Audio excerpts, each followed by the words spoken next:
नाल्यांना नैसर्गिक ढाळ दिल्याशिवाय शामरावनगरचा पाण्याचा प्रश्न सुटणार नाही. प्रवक्ते संतोष पाटील. शामरावनगर परिसरातील पावसाच्या पाण्याचा निचरा हा गेल्या अनेक वर्षांपासून गंभीर प्रश्न बनला आहे.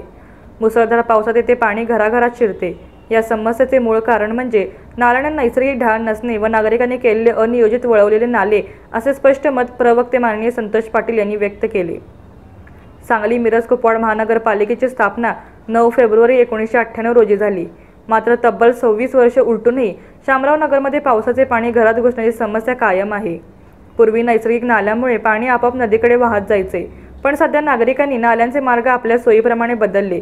काही ठिकाणी उद्योगधंदे सुरू केले तर काही ठिकाणी नाल्यांवर बांधकामे झाली. त्यामुळे नैसर्गिक प्रवाह अडल्याने पाणी साचते व नागरिकांच्या घरामध्ये घुसते. शामरावनगर येथे पाहणीसाठी आलेल्या प्रवक्ते माननीय संतोष पाटील यांनी नागरिकांनी आपल्या व्यथा सांगितल्या. त्यांनी सांगितले की अलमट्टी धरणाची उंची वाढल्यापासून सांगली, कोल्हापूर, सातारा जिल्ह्यातील बराचसा भाग बॅकवॉटरमुळे पाण्याखाली जातो. पाण्याला मार्ग नसल्याने ते नदीकाठावरील वस्त्यामध्ये शिरते.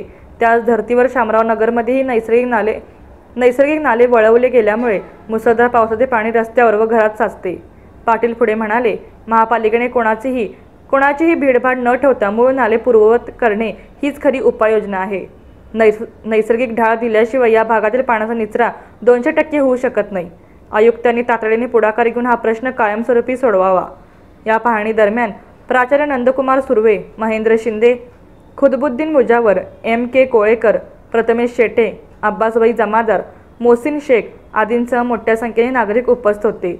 नागरिकांनी महापालिका प्रशासनाविरोधात घोषणा देत तीव्र नाराजी व्यक्त केली. नाल्यांना पूर्वीप्रमाणे नैसर्गिक ढाळ देऊन त्यांचे मूळ स्वरूप परत आणल्याशिवाय शामरावनगरमधील पाण्याचा निचरा होणार नाही.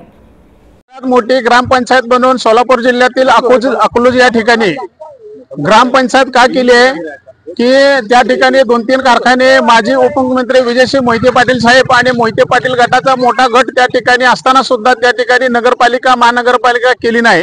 कारण त्या गावचा जर नगरपालिका केली असेल तर त्यांचे 2-3 अधिकारी लागतात आणि त्याचा खर्च वाढतो आणि खर्च तो नागरिकावर बोजा पडतो.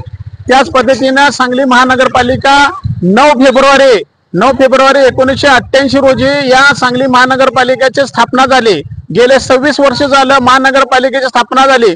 महानगरपालिकेची स्थापना करताना काही उद्देश समोर ठेवले जातात की त्या महानगरपालिकेच्या एरियामध्ये असणाऱ्या लोकांचं लोक कल्याण होण्यासाठी किंवा त्या गावचे मेट्रोपॉलिटन एरिया असं समजलं जातं किंवा त्या भागातील लोकांची पर कॅपिटल इन्कम मोठी आहे म्हणून महानगरपालिका केली जाते. परंतु सांगली महानगरपालिका केली, परंतु त्या महानगरपालिकेत राहणाऱ्या लोकांचं पर कॅपिटल इन्कम वाढलं नाही.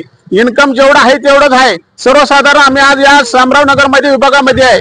इथं सर्वजण या ठिकाणी गोरगरीब मिडियम क्लास मधले लोक आहेत. आपण जर कुपवाडला गेला तर कुपवाडला त्या लोकांचं एवढे मोलमजुरी करून राहणारे लोक आहेत. परंतु या महानगरपालिकेमध्ये त्या ठिकाणी असलेले घरपट्टी, पाणीपट्टी याचा बोजा या लोकांवरती पडतो. मग महानगरपालिका केली कशाला? 1988 पासून आतापर्यंत 26 वर्ष झाले या महानगरपालिकेचा हा शामरावनगर एरिया आहे.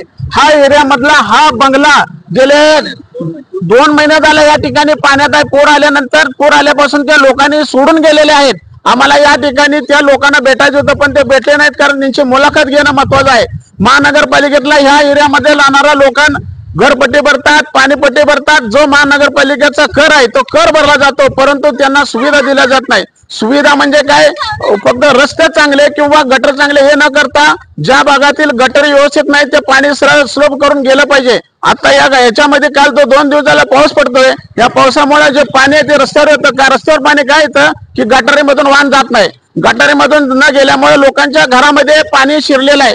आता सर्वसाधारण नवरात्रीचा महिना आहे. गेले 4-5 दिवस झालं या ठिकाणी देवीची पूजा करून लोक या ठिकाणी आरती करतात. परंतु या सकाळी सुद्धा या ठिकाणी अनेक लोक दौडसाठी या पाण्यातून जातात, परंतु हे सांगलीकरांसाठी भूषणवन नाही आहे.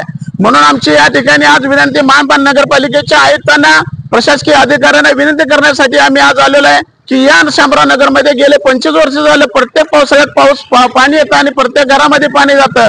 परंतु या महापालिकेचे अनेक वेळा आयुक्त बदलून गेले.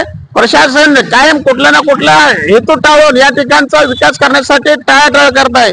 तर आमची या माध्यमातून आज महापालिकेचे आयुक्त, प्रशासन, मुख्यमंत्री, उपमुख्यमंत्री या लोकांना निवेदन आहे की या शामराव नगर मध्ये प्रत्येक वर्षी प्रत्येक वेळेला या ठिकाणी घरामध्ये पाणी येतं. सध्याच्या काळामध्ये आम्हाला एवढं वाईट वाटते की नवरात्रीचं घटस्थापना घरात केली आणि त्या घटस्थापनेच्या ठिकाणी पाणी गेलेलं आणि ते देव सगळे पाण्यात पोहू लागलेले आहेत. एवढा वाईट विचार या आता सध्याच्या काळात येत आहे. ही कशामुळे येत आहे तर प्रशासनामुळे येत आहे. माझी एकच विनंती आहे की या महानगरपालिकेच्या आयुक्त प्रशासनानं या ठिकाणी येऊन ज्या ज्या ठिकाणी पाण्याचा पातळीचा पाणी साचून राहते किंवा ते निचरा होत नाही अशा ठिकाणी ते आपल्याला काम करावं लागेल. आणि भविष्य काळात जर असंच आम्हाला परिस्थिती दिसली तर आम्हाला महापालिकेवर किंवा अनेक ठिकाणी याचे तीव्र आंदोलन करून तिथला प्रश्न निकाली काढण्यासाठी आम्ही भविष्यात प्रयत्न करणार आहे. धन्यवाद.